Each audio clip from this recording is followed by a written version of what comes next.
तो इमेजिन करो कि कल को तुम्हें वुल्वरीन की पावर्स मिल जाती हैं, जहां पर तुम्हें पता चलता है कि तुम अपने हाथों से 3 रेजर शार्प क्लॉज निकाल सकते हो। तुम्हारी हड्डियां भी स्टील से ज्यादा मजबूत हो गई हैं और अगर तुम्हें कोई गोली से भी मार दे कुछ ही सेकंड्स में तुम हील भी हो जाते हो। अब ये सुनने में तो काफी अमेजिंग लग रहा है, इसीलिए आज की इस वीडियो में हम जानेंगे कि क्या कोई रियल लाइफ में वुल्वरीन बन भी सकता है या फिर नहीं। क्या तुम वुल्वरीन जैसी पावर्स को गेन कर सकते हो या फिर नहीं। तो चलो फिर बिना बकवास के वीडियो को फटाफट शुरू करते हैं। और सबसे पहले बात करते हैं वुल्वरीन की सबसे अमेजिंग पावर की, उसका हीलिंग फैक्टर। तो भाई वुल्वरीन की सबसे डेंजरस पावर है उसका हीलिंग फैक्टर। मूवीज में हम देखते हैं कि वुल्वरीन बुलेट्स, नाइफ वुंड्स और ब्रोकन बोन से कुछ ही सेकंड्स या फिर मिनट्स में ठीक हो जाता है। अब भाई अगर मैं रियलिटी की बात करूं तो हाँ, हमारी बॉडी भी हील होती है, लेकिन वुल्वरीन जितनी तो बिल्कुल भी नहीं, उससे वे स्लोअर। जहाँ पर कट लगने पर इन्फेक्शन वाली साइड पे ब्लड क्लॉट बनता है, इम्यून सेल्स बैक्टीरिया को रिमूव करते हैं और नए सेल्स टिश्यू को रिपेयर कर देते हैं। लेकिन इस प्रोसेस से हमारी बॉडी में छोटे से छोटे कट को भी हील होने में हफ्तों लगते हैं। लेकिन भाई यहाँ पर कुछ एक एनिमल्स ऐसे मौजूद हैं जो हम ह्यूमन से काफी ज्यादा जल्दी हील करते हैं, जैसे कि सैलामेंडर्स अपने पूरे लिम्स को दोबारा ग्रो कर सकती हैं और वो भी हम ह्यूमंस की हीलिंग से ज्यादा स्पीड से।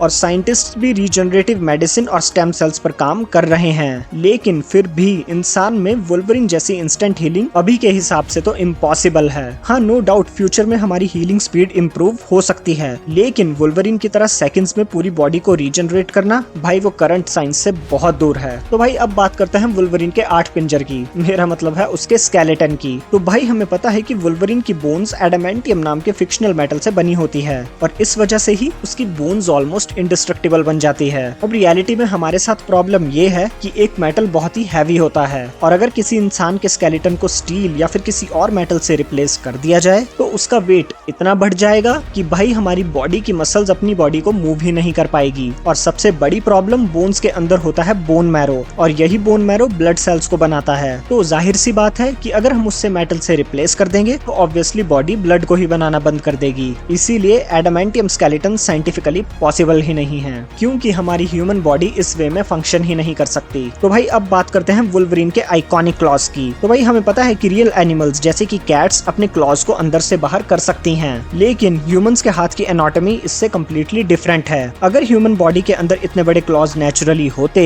या फिर नेचुरली फिट करने हों तो भाई उसके लिए हमें एक्स्ट्रा मसल्स, टेंडन्स और जगह चाहिए होगी, जिस वजह से ही एटलीस्ट बायोलॉजिकली तो क्लॉज को बनाना प्रैक्टिकल नहीं है। लेकिन हाँ, फ्यूचर में एडवांस रोबोटिक इम्प्लांट्स या फिर साइबरनेटिक टेक्नोलॉजी वुल्वरीन जैसे क्लॉज बना सकती है। लेकिन अगर तुम बात करोगे बायोलॉजिकली तो नहीं मेरे दोस्त, वो इम्पॉसिबल है। तो भाई हमें पता है कि वुल्वरीन की स्मेल और हियरिंग भी नॉर्मल ह्यूमन से कई गुना ज्यादा बेटर होती है और सरप्राइजिंगली वुल्वरीन की सभी पावर्स में से ये पावर सबसे ज्यादा रियलिस्टिक है, क्योंकि हमें पता है कि डॉग्स की स्मेल हमसे हजारों गुना बेटर होती है, ईगल्स की आईसाइट काफी एक्स्ट्राऑर्डिनरी होती है और बैट्स यानी कि चमगादड़ इको लोकेशन को यूज कर सकते हैं। तो थियोरेटिकली अगर ह्यूमन जीन्स को फ्यूचर बायोटेक्नोलॉजी से मॉडिफाई किया जा सके तो हाँ, कुछ सेंसेस को इम्प्रूव किया जा सकता है। लेकिन अभी करंट टाइम के हिसाब से ह्यूमंस में इतनी एडवांस सेंसिंग होना इम्पॉसिबल है। तो भाई मूवीज के अकॉर्डिंग हमें पता है कि वुल्वरीन की उम्र 100 साल से भी ऊपर की होती है, जहाँ पर उसका हीलिंग फैक्टर ही उसकी एजिंग को स्लो करता है। अब भाई रियल साइंस भी एजिंग को स्लो करने पर रिसर्च कर रही है, जहाँ पर जीन थेरेपी, स्टेम सेल्स और सेलुलर रिपेयर टेक्नोलॉजीज फ्यूचर में लाइफ स्पैन को बढ़ा सकती हैं।